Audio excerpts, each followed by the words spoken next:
So welcome to the show, everybody. Seth Kamen's in his basement. Yeah, I'm upstairs today. Oh, wow. Did you get just like pushed into a different room today? No, it's depressing working in a basement with no windows and long day. Long day. Long day. This is the way we work, right? I mean, Yep. Unfortunately, it's the way that we all deal with shit. And that's why we have sports, right? That's why we have sports. That's why we have sports. So I am very proud of those Miami Dolphins who took my suggestion and put Tua on IR. Like, let's just understand where that stands. First of all, I don't foresee Tua coming back this year at all. I think it's over. His season is over. I don't think his career is over, because I don't think you'll find a doctor that will say your career is over. But I think his season is over. I think that the smart thing, and Mike McDaniel said it today, is now we don't have to answer this question for 4 weeks. Well, yeah, that sounds vaguely familiar as to what I said last week on this show, is that you don't have to figure that part out.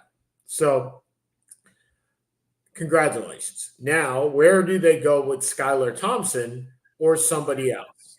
If I am Russell Wilson, I'm saying trade me, right? If I'm Ryan Tannehill, I'm calling my agent saying, get me there, get me back to where I once belonged. Yeah. I get it. Which one do you think will happen, if either? I think it'll be Tannehill. I do too. I don't think Pittsburgh's trading Russell Wilson. First of all, no, I don't think they are either. Russell Wilson has a no trade clause in his contract. That doesn't necessarily mean that he wouldn't go there, because hell, if I could throw it to Tyreek Hill and Waddle, I'm going there, right? Number one. Yeah. But if I'm Pittsburgh, there's a reason I acquired Russell Wilson to begin with. It was because I don't have enough confidence in Justin Fields, even what he's done over the last 2 weeks. And if I'm Pittsburgh, I don't give up that $1.4 million safety blanket that I have. Agreed? Yes, I agree. So anyway, that's just my take on that. Well, coming out of week 2, right? Jets are I don't know, 1-1, and I feel better about that, right? Even though it could have very easily gone the other way. And this team just can't win. I don't know. They can't win effectively where I don't have to worry about it in the fourth quarter. I think this is if there's a game that they're going to, it's going to be tomorrow. But again, New England's been much better than anticipated. New England's got a bunch of injuries going into tomorrow, though. Their left guard is out. Their left tackle is out. Their center may be out. Their starting linebacker is out. Like, they're reading their injury report as like a mash unit, which makes me very happy. I don't wish injuries upon anybody, but I'd really like to beat the Pats. The game is at home. So I'd really, really like to beat the Pats for like the first time in a long time. So, and I'd like to beat them convincingly. Wow, I am looking at your schedule. It's hard. Really? It's hard. It's hard at the end. It's easy at the beginning. Okay, let's hold on here. Let's go through this quickly. Yeah. New England, not hard. Yeah. Denver, not hard. Right. Minnesota, not particularly hard. I mean, they may lose, but it's not a. I know. Buffalo, yeah. That's what I'm saying. Well, even going to the end, Pittsburgh, New England, Houston. Like, Houston's very good. They could be 7-1. I get it. 7-2. But even at the end of their schedule, well, you got to play at Phoenix, and I'm not sure I count that as a win. No, but it's not a brutal game. You're not going to San Francisco. No. They do not have a brutal schedule this year. No. Their schedule is ridiculous. Miami is Miami. Well, Jacksonville's part of it is, falling apart at the seams. well, part of it is because the AFC East sucks. I mean, part of it is you have a Dolphins team without a quarterback and you have a New England team without a team. So, Yeah. I mean, anytime that happens, you could say the same thing. If you look at the Eagles' schedule, I'm sure it matches up the same way because the NFC East sucks, right? No, the NFC. But wait a minute. So let me go to the NFC schedule. Let me go to the Giants' schedule. The Eagles' schedule. Excuse me. The Eagles' schedule. Forgetting the Commanders and the Cowboys. Let's just see who they're. But why are you forgetting the Commanders and the Cowboys? I mean, the Cowboys and because yes, you have 4 easy wins there.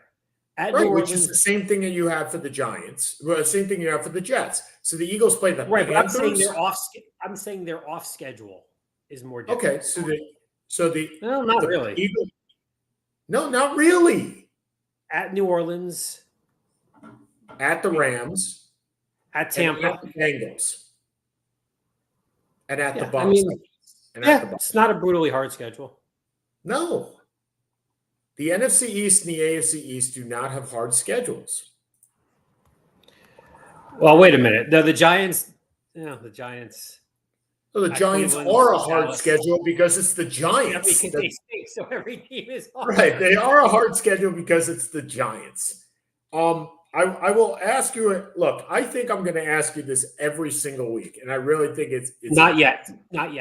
Well, that's good. Last. Hold on. Am I answering the right question? You're coming close, but you're not there. Last week, you said it was week 10. Yeah, I'm thinking it's going to be week 6 or 7. I'm asking you for an update on that. I'm looking at week 8. So week 8 is, hold on, 1, 2, 3, 4, 5, 6, 7, 8. Against Pittsburgh. Okay. So their bye week is week 11, right? 8, 9, 10. Yeah, week 11. So you're thinking they bench him in week 8 after Pittsburgh. Before Pittsburgh. Oh, before Pittsburgh. So after week 7. After they lose at home to the Eagles. After they're 0-7, I'm not sure I see a point of him playing. I'm going to make a very vague statement now, but I think it's valid. Is there a point to playing him now? No, but you can't bench him at this point. You can't bench him at 0-2. Okay. Look, he didn't play badly last week. Neighbors, dropped the 4th down pass. Dable forgot to pick up a kicker. I mean, that's all right. Saquon forgot to pick up a pass too, and lost me a fantasy game. So, I mean, there are bad beats and there are bad beats. I am up 2, and I have Saquon, and he has Drake London. So, Saquon catches that ball. I don't care if he scores or not. I win the game. They do a tush push twice. I win the game. The only way I lose the game is if the Falcons get the ball and Drake London scores. And that is exactly what happened. And I lose the game. So there are bad beats and there are bad beats. That was a bad beat. Well, on the bright side, we went from a loss to a tie. Yeah, somehow. For those that lost in week 1 by 1 point or less, check your fantasy team. Somehow we tied. I have no idea. I'm happy with the tie. I'm happy that we get to play Nabate Isles this week, who seems to be a mash unit on his own. And I don't think he picked up anybody on the waiver wire today. So Nabate, I apologize, but I'm very happy about playing you without Tua, without Isaiah Pacheco, without without Evan Ingram. Yes, please, all the time. We are 17-point favorites over Nabate. And he has Rashard White as questionable, and he has T. Higgins as questionable also. So he has Pacheco, Tua, Ingram, all probably not playing. And he gets to have Rondé Stevenson against my vaunted Jets interior defense tomorrow. So Are we being serious or sarcastic on that one? I'd like to say I'm being serious, but over the last 2 weeks, they've been butchered through the middle. So no, I'm being sarcastic. Yeah, I mean, Well, Hassan Reddick's not walking through that door. he might. That's the thing. He might if they. I mean, look, you lose Jermaine Johnson, you don't sign 3 guys or trade away 3 guys or release 3 guys. Although Will McDonald had a great game, but Will McDonald had a farm. he can't play the run. And Aiden Hutchinson lost somehow the NFC Defensive Player of the Week after recording 4 sacks. 4.5 sacks. Right. Yeah. This is all such a nonsense as far as Player of the Weeks are concerned. So we're 2 weeks in. You got to be impressed by New Orleans. I mean, we got to be in love with Alvin Kamara more than anything else. But you got to be impressed by New Orleans. Look, I think it's an overreaction to say that they're going to win that division. I still don't think they will. I think Tampa Bay will win that division. I think Derek Carr will become Derek Carr very soon. That pumpkin is going to become the pumpkin, right? But 2 weeks in, you got to be impressed by them. 2 weeks in, you got to look at Baltimore and go, what the hell is going on here, right? And there have been some really weird losses. Baltimore losing at home to the Raiders. Well, that ruined everybody's suicide pool that did not pick Cincinnati in the first game. Picked Baltimore in the second game and lost. 9 out of the 12 in my suicide pool are gone. 9 out of 12. Are you left? No, I picked Baltimore last week. So, nope. But the Derrick Henry situation ain't helping right now. It's not working. By the way, did you win in the league that you made me pick like 3 or 4 guys with Zay Flowers and no, I'm the one where I was at the CVS. I guess no, the one that you had to pick 4 guys out of 6, 4 wide receivers last week. Yes, I did. Excellent. Give me a second here. I was looking at Devontae Adams' stats go up and up and up, and in one of my leagues, my record going down and down and down. But saying at least Seth's going to win because he's got Zay Flowers and Devontae Adams. Yes, I did start McLaren. Right, who did almost nothing. Again. Yeah, he now becomes bench. So you started Devontae, Zay Flowers, McLaren, and who was the 4th? I think it was Pittman. Who also? No, it was Mike Evans. Oh, so you did all right. No, Evans didn't do much. But yeah, I mean, the problem is I'm consistent, but I have no superstar because Henry and Adams are not superstars at this point. Correct. So if I go back 3 years, I'm doing fine. But what can you do? Yeah, I mean, all right. So we'll come back to what's going on today, and we certainly have to talk about the last 2 weeks of the baseball season in a second. But before we move off the NFL, it's one of my favorite days of the year. Do you know why it's one of my favorite days of the year? Any guesses? Did we start the radio show 13 years ago today? No. It's one of my favorite days of the year because we get to debate the Pro Football Hall of Fame class of 2025. Oh, I haven't seen it yet. Which was announced today. So I'm glad you haven't seen it. I'm glad you haven't seen it. So you have no idea who's coming. So I'm going to name guys. Remember, you have to have a minimum of 4 that have to go in. Okay? Yep. And there are definitely guys on this list that you're like, I'm surprised they're not even in there yet. So let's go through them. Okay? I am not going to list all 167 that are on the ballot. That's probably a good idea. My threshold is, do I believe that this guy was in the top 5 at any one time in the NFL? Okay, I think that's a good threshold for his position. That's the one I usually use. Okay, so yeah. So Randall Cunningham. No. Okay. Rich Gannon. No. Okay, Rich Gannon won an MVP, so he was definitely agreed. But if you ask who is a more valuable player over his career, Rich Gannon or Randall Cunningham, It's Randall Cunningham. I get it because he punted 95 yards one time. So against the Giants in overtime. That man so beat this the is Giants. For those that are unaware, this is the Pro Football Hall of Fame. So college does not count. Canadian Football League does not count. All the things that we say in the Basketball Hall of Fame when we go through this do not count.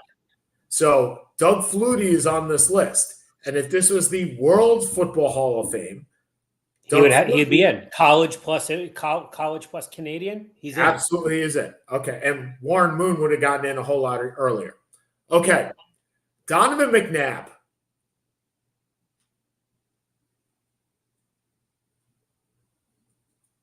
Pass for now. Okay. Eli Manning. No. Eli Manning is getting in the Pro Football Hall. Yes, he's getting in. Would I vote for him though? He is getting in this year. Yes. So let me hear who the other candidates are. But most likely, but he is getting. Look, the thing about Eli Manning, and I did a deep dive on him because I am not a huge fan. Right? You know this. Mm-hmm. I'm not a huge fan. Ever since he got benched and basically cost us a playoff game, I am not a huge fan. I mean, to be fair, that's not really his fault. Again, but I don't believe that Jay Cutler is a Hall of Famer either. So he got benched too. Eli Manning has the sixth most passing yards in NFL history. Did you know that? I only found out when I got into an argument with someone else about him being a Hall of Famer. I did not realize it was that high. Right. So sixth most passing yards. Do you know that the Packers have only lost at home playoff game 6 times in their career, in their lifetime at Lambeau? And 2 of them were to Eli. Yeah. I mean, all these right? Tom Brady lost how many Super Bowls? 4. And half of them went to Eli. Yes. I'm just saying, like, these things just keep coming up as maybe individually they don't get there, but collectively they do. Yeah, I mean, look, the argument was the guy's argument, which isn't really wrong, is he was a top 10 in yardage. He won 2 Super Bowls. And he played, he had the Jim Marshall rule for all intents and purposes for quarterbacks. He played, 15 straight years without it? The problem is, as you said, there was only been 1 year in my mind where he is a top 5 quarterback. And that was 2008. The year after they won the Super Bowl, where they were 11-1, and he was the best player in the NFL that year until Plaxico shot himself. And then they fell apart. He was sensational that year. Yep. His 2 greatest games were not the Super Bowls. He was not great in either of them. He just didn't make any mistakes. His 2 greatest games were the NFC title games. Right. Against Green Bay in 2007 in like negative 40-degree weather. And against San Francisco where it is amazing he was not beaten unconscious in that game. Hold on, but isn't there something to be said for a quarterback that does not make mistakes? And you and I, we call them game managers. No, that's not true though. Even so, a game manager. Wait a minute. We used to literally have a joke. I know the one throw. We know Eli would throw one ridiculous pass every game. Yep. Ridiculous. Yep. And it would just be a question of whether it would be intercepted for a touchdown, or it would just fall. We did. I remember sitting at the bar and going, "That was the pass," and it was incomplete. And he got lucky. Yep. And then he completed it to Victor Cruz, I think, for a touchdown the next game, because it was against the Jets. But I guess my point is, isn't there something to be said? I understand that a game manager throws for 180 yards and a score, right? It's Trent Dilfer. It's Brad Johnson. Maybe 220, right? Mm-hmm. But a game manager is not somebody that throws for the 6th most passing yards in NFL history. You don't see Brad Johnson on that list. You certainly don't see Trent Dilfer on that list. So can you make the case that, first of all, I believe that Eli was a better than game manager. Yeah, that's unfair. But when I go through now again, when I go through the pantheon of great quarterback of that era, Yep. to be fair, the bar is really, really high. It is. Is he better Breeze. than Ben? Is he better than Ben? I don't think so. Is he better than Rivers? But here's the thing, and this was the argument which was valid. At what point did Roethlisberger had Heinz Ward, Hall of Famer, had Antonio Brown, could have not a Hall of Famer, but the best receiver in football maybe a Hall of Famer, but best receiver in football for 4 years. Yep. Le'Veon Bell, one of the 3 best running backs in football for 4 or 5 years. Yep. What did Eli have? Eli had Tiki, who didn't like him. Let me correct myself. Eli is now the 10th highest. Okay. He said top 10. When he retired. He was 6 when he retired. He's now 10. Just wanted to point that, and he probably will be 11 after this year, as Matt Stafford will pass him. Just be on the up and up here. Right. What talent did Eli Manning have? Eli Manning's talent was on the offensive line. Yes, but they had a solid offensive line. They didn't have the Cowboys of 1990s with Larry Allen and Eric Williams. Nobody has that line. No, they had a good offensive line. Yep. Sean O'Hara, Chris Snee. I'm forgetting some of them off the top of my head.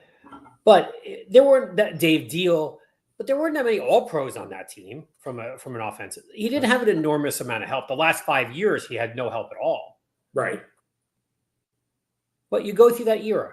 Brady's a top 3 quarterback of all time. Manning's a top 3 quarterback or top 5 quarterback of all time. Drew Brees is probably a top 10 quarterback of all time. Roethlisberger won 2 Super Bowls. Phillip Rivers was tough as hell. Well, you'll make it that 7 out of the top 10 in yards appeared in that era. 7. So right. So maybe it is. When you look at the era that we're going through now. Yep. How many automatic Hall of Famers at quarterback do you see at this point? 2? None. 2. Aaron Rodgers, Pat Mahomes. Yeah, I don't include a Rodgers in this era, but okay. Yeah. Then it's Mahomes. You mean active? How many active quarterbacks? Active that are still relevant. Josh Allen? Probably, but I don't know if that's an automatic at this point. Correct. Okay. So I guess the question is, if they got injured tomorrow and did not play anymore, would they be a Hall of Famer? That's your point. Josh Allen is no. No, Josh Allen is no. I agree with that. So it is just Joe Burrow is no. It's Aaron Prescott is no. Right. It's Aaron Rodgers and Pat Mahomes. Yes. Yep. So it's a weird era because they're getting paid like they are all-time greats, but it doesn't feel like it. Correct. So, and the interesting thing, and this will only bear out because quarterbacks are playing later in their lives, right? Like the duration of a quarterback's life is just longer at this point. Because if you take away Matt Stafford at 11 in the passing yards, so you got 2 active quarterbacks in Aaron Rodgers and Matt Stafford, okay, that are in the top 12. After that, the next one is 18, which is Joe Flacco, who's not going to be increasing anymore, and Russell Wilson, who's at 43 at 19. I'm actually surprised, or based on your comment, not surprised, that these guys are not in this era. There's a gap, right? Probably a 10-year gap of quarterbacks that were good, but not great. Right. And now we're coming back into maybe we have a couple that may be great. Maybe. And Joe Burrow isn't great yet. I think if I had to put my money on 3 great quarterbacks, if Mahomes is in there, Mahomes is in there, right? So there's Mahomes. Yeah. And Josh Allen. And the third one is CJ Stroud. There's my and bet. CJ Stroud is literally he's played 20 professional games. I know. I just said if I was going to bet on a future quarterback being great, that would be my bet. It wouldn't be Kyler Murray. It wouldn't be any of the others. It certainly wouldn't be. It's not Caleb Williams yet. We know it's not Bryce Young. I mean, that's not happening. At least today, I would put my money on CJ Stroud, and that's not saying that he's there by any stretch, but I see it potential there. Okay, so let's move on. So you're not putting Eli on that list, but you are acknowledging that he will be on that list at maybe this year, but certainly next. Okay, Steve McNair. No. Tony Romo. No, he's not a Hall of Famer. Very good quarterback, though. Very good quarterback. Sean Alexander. No. He won an MVP. That's why he's on my I know. list. He won me my first fantasy championship. Me too. Jamal Anderson also won an MVP. Did he win an MVP? Or he won Offensive Player of the Year. Yeah, he won Offensive Player of the Year. No. Okay. Jamal Charles, who won many a fantasy league victory. He would be in the Fantasy League Hall of Fame, not in the NFL Hall. Okay. Corey Dillon,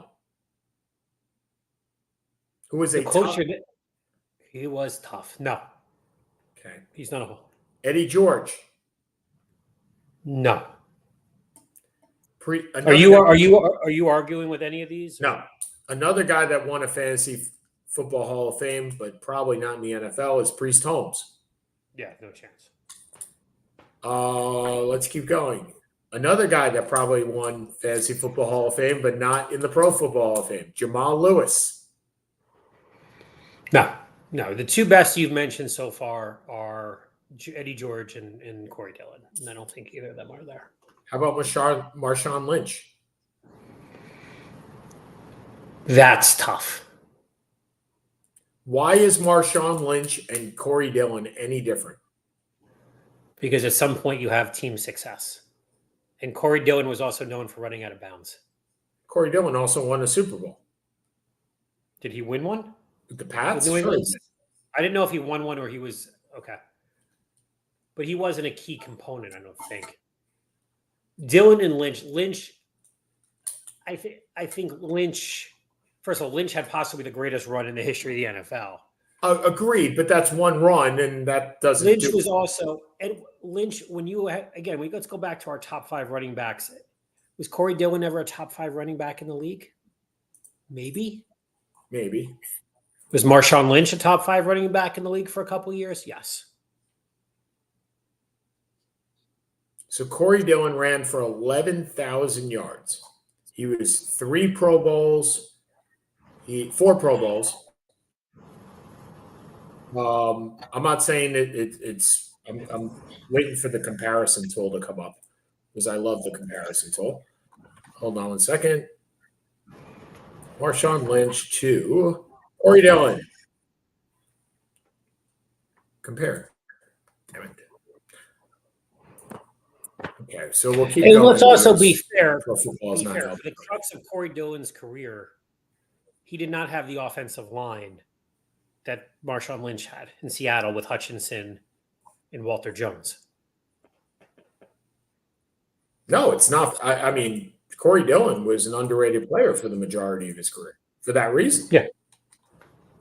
At least it was. That doesn't necessarily mean it was to you, but certainly to me. Hold on a second. Okay, it doesn't look like it's working. So if it comes up, we'll figure it out. All right. Fred Taylor.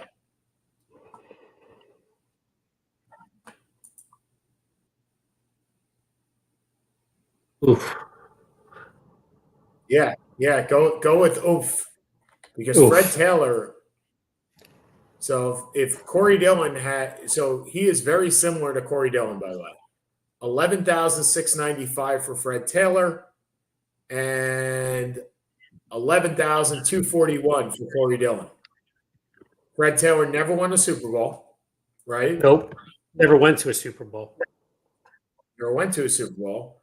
Only went to 1 Pro Bowl, believe it or not. Wow. That's wild. 1 Pro Bowl. Yep. He was third place in Offensive Rookie of the Year, 1 Pro Bowl. But that year that he went to the Pro Bowl, he was an AP second-team player. He had 1,200 yards in 15 games, an average of 5.4 yards per attempt. Not bad. Okay. But one Pro Bowl doesn't get you there. No. I don't think you got this. You're a counter Nope. at that. How about Ricky Waters? Ricky I don't Waters think. wasn't a top 5 player at any time. What'd you say? Ricky Waters probably wasn't a top 5 player at any time. Yeah, but he was a great dual threat. Yep. I mean, he probably was close to 10K in rushes and 5K in receiving yards. I don't know the exacts, but he was like LaDainian Tomlinson before LaDainian Tomlinson. 10K, a good job in 10-6 in rushing. And what'd you say in receiving yards total? Around about 5.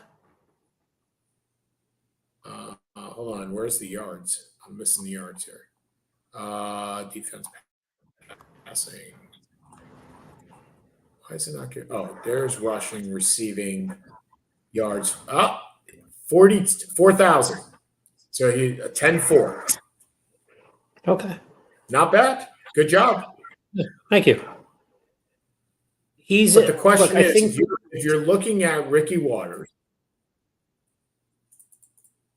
right? You're looking at Ricky Waters and you're comparing him to Warwick Dunn. Warwick Dunn's not a Hall of Famer. Even put Warwick Dunn, who I didn't even pick in this, or Tiki Barber. Like, you're putting those guys are all in the same bucket, aren't they? They're the Hall of Very Good. Your point, not mine. Yeah. And I know we got to pick 4 of them, but they're all very good. Very, very good. And this guy goes in the Ganja Hall of Fame, but definitely not in the NFL Hall of Fame. Ricky Williams. We'll let Ricky be Ricky. Different Ricky, but okay. Wide receivers. Anquan Baldwin.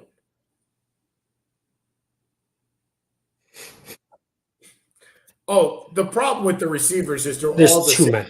They're all the same. They're all the same receiver. I'm going to throw you 10 receivers, and you're going to say,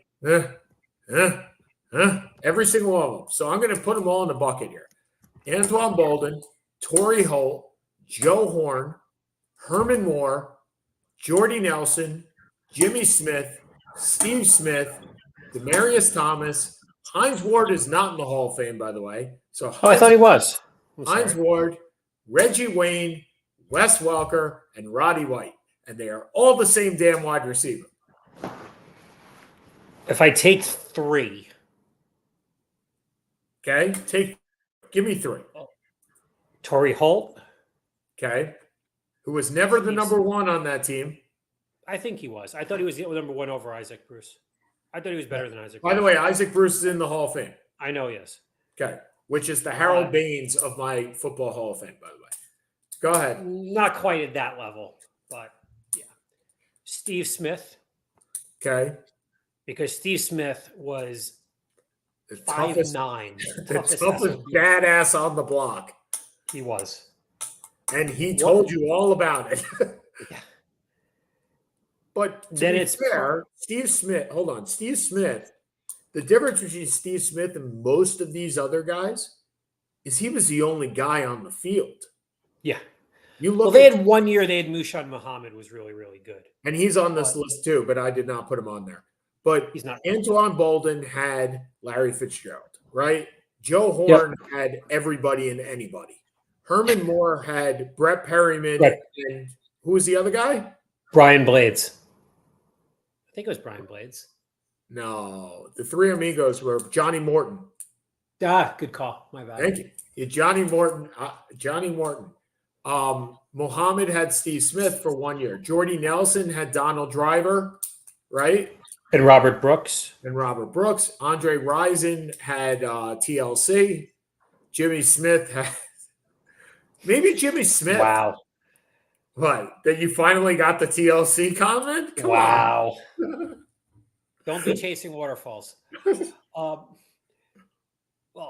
Andre Rison he was really, really good. He was really, really good. Do you remember who Andre Rison got traded for? He got traded from Atlanta. Was it to No. Kansas City? No, the other way around. He got traded from Indy to Atlanta. I don't remember who he got. Who he got Jeff traded George. for. Shoot, that's what I was going to say. Damn it. It's Jeff George. Okay. So if you're taking 3 out of this, I'm taking Steve Smith, Hines Ward, and I know you're picking Troy Holt, and I want to pick Reggie Wayne. That's who my third was going to be. Yeah. Okay. Tight ends, and we're not going to spend too much more time on this. We've gone through, I don't know how much time already. Tell me if any of these guys are even close, because I don't see it. Ben Coates, Antonio Gates will be. Ben Coates, Vernon Davis, Jeremy Shockey, Delanie Walker, Wesley Walls. None of those guys are in. No. But Antonio Gates is in. Yes. Okay. Offensive linemen, which we all know we have no clue as to any. I mean, we know what they do, right? But it's kind of hard to say yes to this guy and no to that guy. Willie Anderson, Bruce Armstrong. I'm surprised Bruce Armstrong isn't in yet. Willie Anderson, Bruce Armstrong, Lomas Brown, Jahari Evans, Jordan Gross. Oh my God. Olin Kurtz, Nick Mangold. By the way, Nick Mangold deserves to be in. Still playing that game. Logan Mankins, Jeff Saturday, Mark Schlereth, Joe Staley. Joe Staley's going to get in. Richmond Webb, Eric Williams, Steve Wazinski, Marshall Rondo. Meh? I don't know. I can't. I'm not the person to make the call on this. And I'll be honest, I don't know how anyone who's other than literally spends their life analyzing offensive linemen can make a call. So do you want to do defensive linemen too? Because I think we're in the same boat, aren't we? But at least we could see a little bit more. Like, I know how good Vince Wilfork was playing the run and stuffing the middle. Yep. I know how good Jared Allen was. Sure. Rushing the quarterback. Right, because one is a reactive position and one is a proactive position. Right. I can't determine who is a better guard, or better tackle, Joe Staley or Willie Anderson. Correct. I assume it's Joe Staley, but that to me is too difficult. Okay, so pick 2 of these defensive linemen. Pick 2. John Abraham, Jared Allen, Robert Mathis. Remember, Dwight Freeney got in, so you're kind of saying Mathis get in too. Haloti Ngata, Simeon Rice, Clyde Simmons,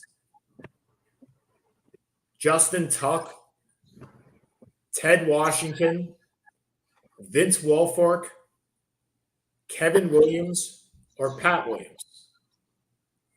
Give me 2. They're different. Guys are different. Yeah, Vince Wilfork. I would probably go with Neil Smith. Though, I mean, that's 25 years ago. It's hard for me to really remember. Right. There's no Reggie White, Bruce Smith. There's no standout. Neil Smith out of Nebraska. Yep. Good memory. Thank you. All right. The linebacker. Is that the extent of your college knowledge? Maybe for that era. I know more then than I do now. Linebackers, Jesse Armstead, Cornelius Bennett, Lance Briggs, Keith Brooking, Navarro Bowman, Brewski, London Fletcher, Luke Kuechly, Willie McGinnis, Ken Norton, Julian Peterson, Romanowski, Terrell Suggs, Mike Vrabel. Kuechly, probably. But I'm not sure he played long enough. Well, if Pat Willis got in, then Kuechly gets in. I mean, those guys are the same. For the same amount of years, too. 8 years, 9 years? Yeah. Okay. I don't have any problem. Of all the sports, I don't have any problem with a football player having a 5-year window. I just Yeah. don't. Yeah, I get it. Especially at that position where all you're doing is getting your head handed to you every single day. Nope, no problem with it. None. If you're the best that there is, you're the best that there is at the middle linebacker spot. And Kuechly gets in for me. And if I'm picking another guy on this list, it's Terrell Suggs because he did everything. Foshizzle did it. I'm all about Foshizzle. Okay, defensive backs. Eric Allen, Eric Berry. Eric Berry deserves to get into the just amazing Hall of Fame. Maybe not the Pro Football Hall of Fame. Antonio Cromartie with his 9 kids. Rodney Harrison. Eugene Robinson and the prostitute that he solicited. The night before the Super Bowl. Aqib Talib. Earl Thomas. Troy Vincent. Darren Woodson. Pick 2. Earl Thomas. Agreed. I'm not sure if there's another one I would pick. Okay. I would definitely pick Earl Thomas. And I think I'd pick Eric Allen. I think I'd go old school. Eric Allen was a shutdown corner for those Eagles.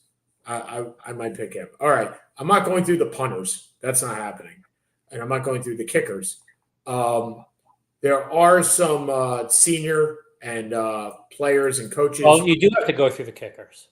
Why? Because Vinatieri is eligible. All right. David Akers, Gary Anderson, Darren Bennett, Jeff Elam. You're just angry because it looks like your kicker for the last 20 years of fantasy. It looks like it's over. I'm telling you, Justin Tucker is going to win us a game this year. I'm telling you, he's going to win us a game. He also could have won us the first game of the season. He could have. But he did get us into a tie. So by making extra points? Yes, that's exactly right. Every point counts, my friend. Every single point. But yes, the reign of Justin Tucker for all my teams, and I may not be able to call my teams the Mother Tuckers anymore, will probably cease at the end of this year, and we will be bidding on Brandon Aubrey next year, where we will have to find a new name.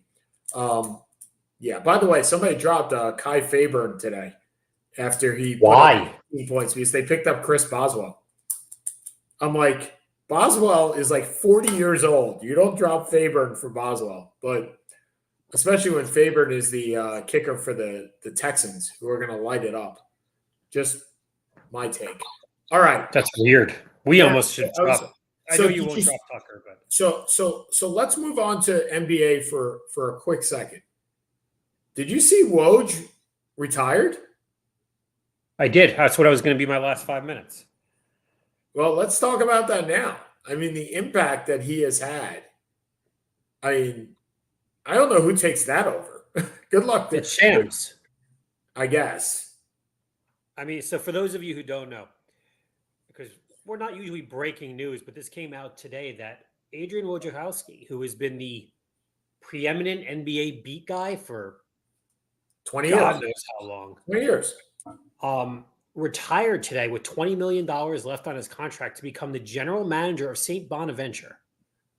I'm not quite sure what that means. I guess he's running the NIL stuff. Yeah, look, he's running NIL. He's running promotions, right? He's doing. I think what it means is he's slowing down, like more than anything else. Let's understand what it takes to be that guy and breaking all this. I mean, you're working 18-hour days sometimes, right? You're working 20-hour days. Your phone is always available. I mean, Woj is a St. Bonaventure alumnus, graduated in 1991. Have you ever been to St. Bonaventure, by the way? Have you been to the town? Okay, no. So it's Olean, New York, where I actually had a wedding. And the unfortunate part is I didn't know what church it was in. And then I realized that almost every building in Olean, New York is a church. So I missed the wedding because I didn't have the invitation on me. But hell, it's Olean, New York. There can only be one church. Little did I know St. Bonaventure is just there. So Woj is 55. And he said, I can't give everything that I used to give to ESPN. And so I'm becoming this guy. And you know what? More power to him. He's realizing he needs to slow down. At 55, Seth, I hope you and I have the option to slow down and do what we want to do rather than what we have to do. You better hope nobody from your work is watching the show right now. Why? I have to work. Yes. There's no problem with that. I have to work. I'm okay with that.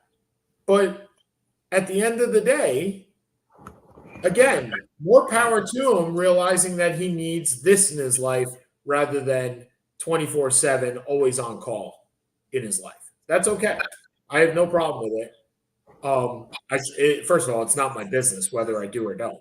But I will miss his breaking stories. Like he was really, really good. He was. And he was really kind of similar to Adam Schefter and Chris Mortensen in the NFL. Yeah, he was the first one that really became a name doing it.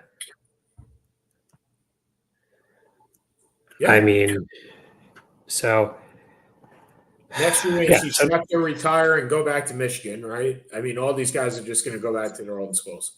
I think it's more surprising not that he retired, but where he went and what he's doing. So I'm interested to see if St. Bonaventure basketball becomes this like mecca of going to basketball now with NIL money, with what's going on. I did read an interesting article the other day on The Athletic, and I'd love to hear your thoughts on it. That alumni such as you and I are shying away from basically paying NIL, like donating to the NIL. I think it was on The Athletic, right? And I got to tell you, I've never contributed to NIL Collective. I never will contribute to the NIL Collective because I believe my seat when I go to a game is basically NIL, right? But that's a misnomer. That's a completely misnomer because schools can't pay for players. Only collectives can. So unless they are giving some of that money to the collective, which they can't do, then no, it's not. So I'm not sure if most people understand that. I do. I'm still not going to pay for it. No, but I do have to start donating to Maryland because despite the 3 people in my family that have gone there, the way Maryland's going, my kids may not be able to get in. And even if they do, I may not be able to afford it. So, yeah. So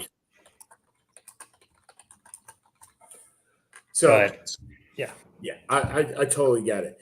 Seth, I got to drop. So we got to end this call a little earlier, this podcast. Unless you want to take it home, you're more than welcome to do that. Nah, I'm good. For Seth Kamens, I'm Sean Palmer. Got to drop, guys. Have a great week, everybody, and we'll see you guys next week. Adios.